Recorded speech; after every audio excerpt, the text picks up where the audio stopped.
I first got the idea of Beeja in 2000, right after the Y2K episode, and I was in the computer industry, and people were pretty much freaking out about the state of the world. And I just looked at everything that I was doing and the work I was doing, and I found that every single thing that I was involved with was somehow unsustainable. I realized I had no leisure time. I was communicating with everybody through internet and voicemail and all these gadgets. And I just wondered, what would life be like 500 years before technology or something. So it kind of set me on this mission. It set me in this trajectory to understand food production and healthy eating and how to have leisure time and not be a workaholic, and how to create products and services that actually enhance humanity and give people a healthy lifestyle and give people their sovereignty back.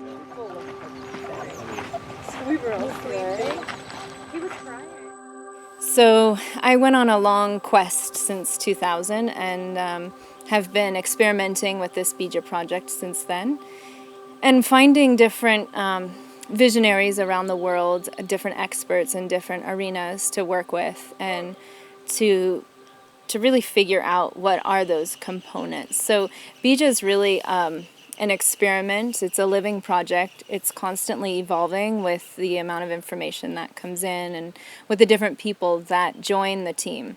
So we're basically a collection of innovators, of consultants, environmentalists, gardeners, graphic designers, building experts, people who are focused on health and spirituality. So we're, all the aspects of life just coming together to really see how we can build a more sustainable future and find more harmony from within ourselves to our relations and how we are impacting the earth.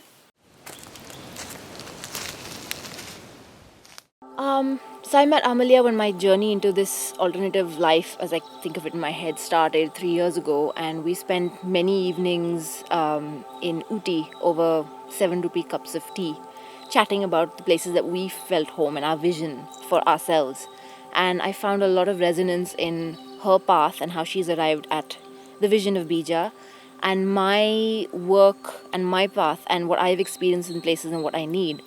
And when she asked if I would be a part of this, I jumped to it because I like what she's doing, and it isn't very different from what I'd be trying to do myself. But I like the fact that we can do it together, because I know I can't do it on my own. So you're looking at trying to get a proportion out of that.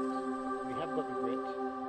I envision this as a place where people can come, experience that, see how fun it is, what it feels like at every level of their being, like the silence here, the beauty, the community living with like-minded people, the support you get.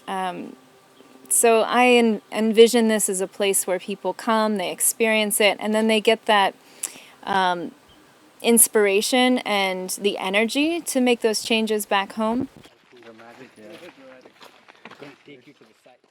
Is simply brilliant. It's not just for architects. It's for people.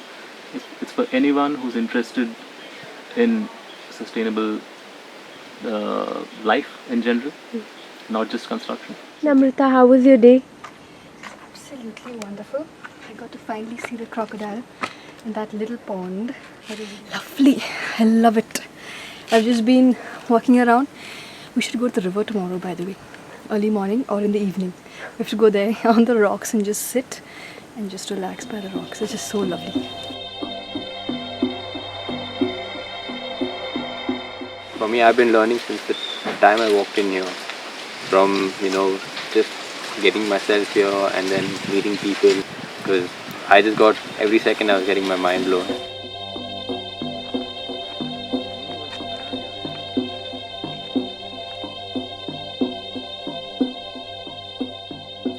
Beeja runs as a retreat center and a holistic learning center. So people might just come here to to learn yoga and meditation and healthy eating habits. So they might be here for a weekend course or a week-long course, but they also might come to learn about sustainability, or like our upcoming green building workshop with Rammed Earth.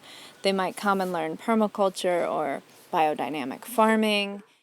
We really want to create a harmonic vibration here, so every little thing that they're doing is teaching them. They're learning in this blended learning model. So from the way that we have community meetings and circle structures and listening to each other, to the different kinds of therapies we'll be offering here, the different types of support. It's also like a resource center.